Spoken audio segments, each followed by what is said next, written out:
Olá, amigos do canal Orbin! Tudo bem com vocês? Hoje vamos contar a história de um dos monumentos mais famosos e visitados do mundo, a majestosa Torre Eiffel. Mas você sabia que essa estrutura icônica, símbolo de Paris e da França, quase foi demolida? E que os parisienses da época a odiavam? Pois é, a história da Dama de Ferro, como é carinhosamente chamada, é cheia de polêmicas, desafios de engenharia e reviravoltas surpreendentes. Então, se você gosta de história, arquitetura e curiosidades, já curta este vídeo. Siga nosso canal e ative o sininho para não perder nenhuma das grandes histórias que trazemos para você.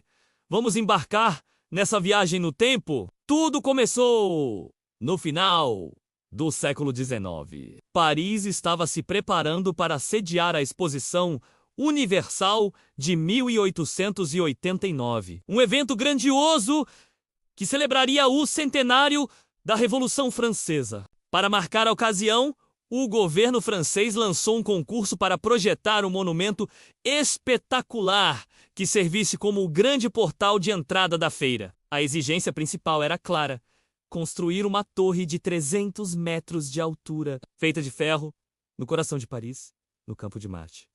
A ideia de uma torre tão alta, para a época, era algo quase de ficção científica. Imagine só, a estrutura mais alta do mundo, até então, era o monumento a Washington, com apenas 169 metros. A proposta era dobrar essa altura! Mais de 100 projetos foram submetidos, com ideias que iam das mais clássicas às mais bizarras. Mas a proposta vencedora foi a da empresa de Gustave Eiffel, um renomado engenheiro e construtor de pontes metálicas. Curiosamente, o design original não foi de Eiffel, mas sim de dois engenheiros seniores de sua empresa, Maurice Koechlin e Émile Noguier, com a contribuição do arquiteto Steven Salvestre, que adicionou os arcos decorativos na base e o pavilhão no topo, dando à torre a aparência elegante que conhecemos hoje. No início, Gustave Eiffel não ficou muito entusiasmado com o projeto. Mas ao ver os aprimoramentos de Salvestre, ele comprou os direitos da patente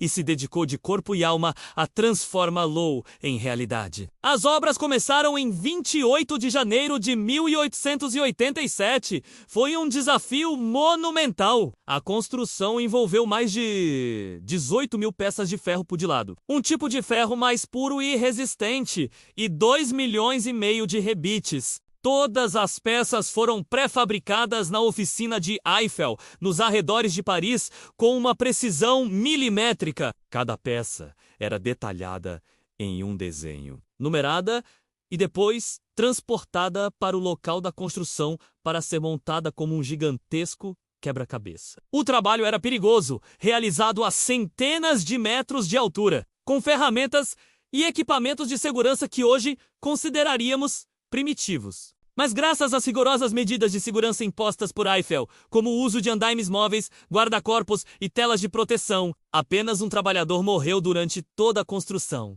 um número incrivelmente baixo para a época. Enquanto a torre subia, a polêmica crescia junto. Uma parte significativa da elite artística e intelectual de Paris detestava o projeto. Eles a chamavam de esqueleto de metal inútil e monstruoso, chaminé de fábrica trágica e uma mancha de tinta odiosa na paisagem da cidade. Um grupo de 300 artistas, incluindo nomes famosos como o escritor Guy de Maupassant e o compositor Charles Gounod, assinou um manifesto intitulado Protesto dos Artistas contra a Torre do Sr. Eiffel. Eles argumentavam que a estrutura industrial ofuscaria a beleza de monumentos como Notre Dame e o Arco do Triunfo. Dizem que Guy de Maupassant almoçava todos os dias no restaurante da Torre. Quando perguntaram o porquê, já que ele a odiava tanto, ele teria respondido: "É o único lugar em Paris de onde não sou obrigado a vê-la." Verdade ou não,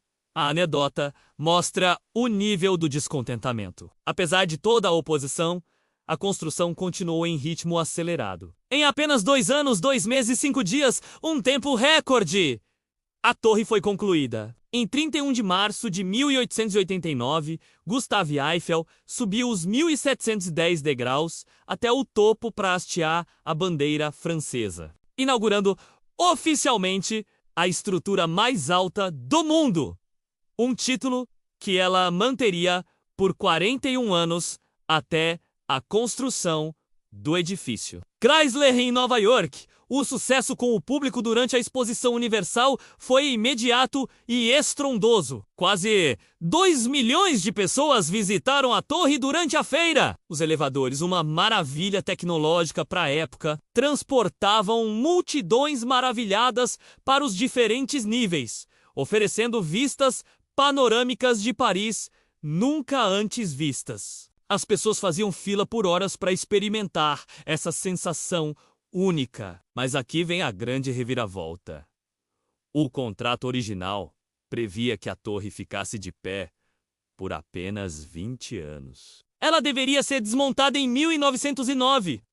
A estrutura que hoje é o símbolo da França foi projetada para ser temporária. Então, o que a salvou da demolição? A resposta está na ciência e na comunicação. Percebendo a ameaça, Gustave Eiffel começou a procurar usos práticos para sua torre, para provar sua utilidade e garantir sua sobrevivência. Ele instalou um laboratório de meteorologia no 3º andar e incentivou todo tipo de experimento científico. Foram feitos estudos sobre a resistência do ar, a física e a aerodinâmica. Mas a salvação definitiva veio com a ascensão de uma nova tecnologia: o rádio.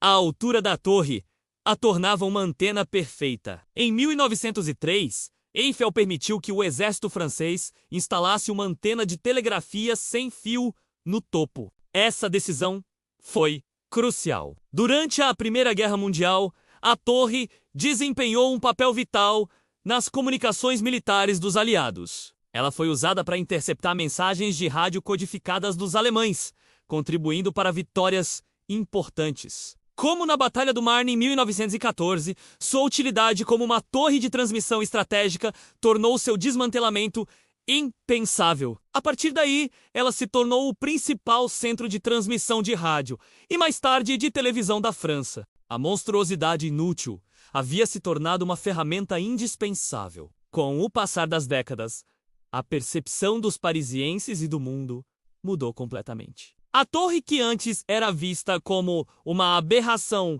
industrial, passou a ser celebrada por sua beleza, sua elegância estrutural e sua engenhosidade. Artistas que antes a criticavam, como o pintor Robert Delaunay, a transformaram em musa, imortalizando-a em suas obras. Hoje, a Torre Eiffel é muito mais do que uma estrutura de ferro. Ela é o coração pulsante de Paris. A cada noite, ela se ilumina com 20.000 lâmpadas piscando por 5 minutos a cada hora.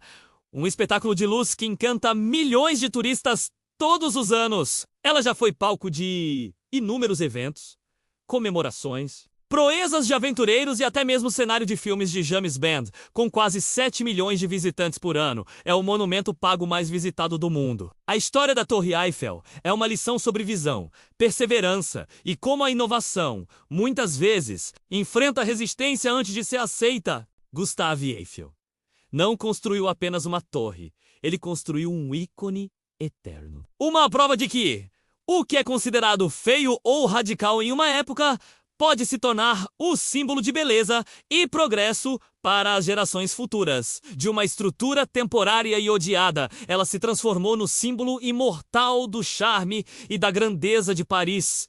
E aí, gostou de conhecer a incrível história da Torre Eiffel? Qual outro monumento ou lugar histórico você gostaria de ver aqui no nosso canal? Deixe sua sugestão nos comentários. A gente adora ler a opinião de vocês. E se você gostou desse vídeo, não se esqueça de deixar o seu like, que ajuda muito o nosso trabalho. Siga o canal Orben para mais histórias fascinantes como esta e ative o sininho para ser o primeiro a saber quando um vídeo novo for ao ar. Canal Orben, muito obrigado pela companhia e até a próxima!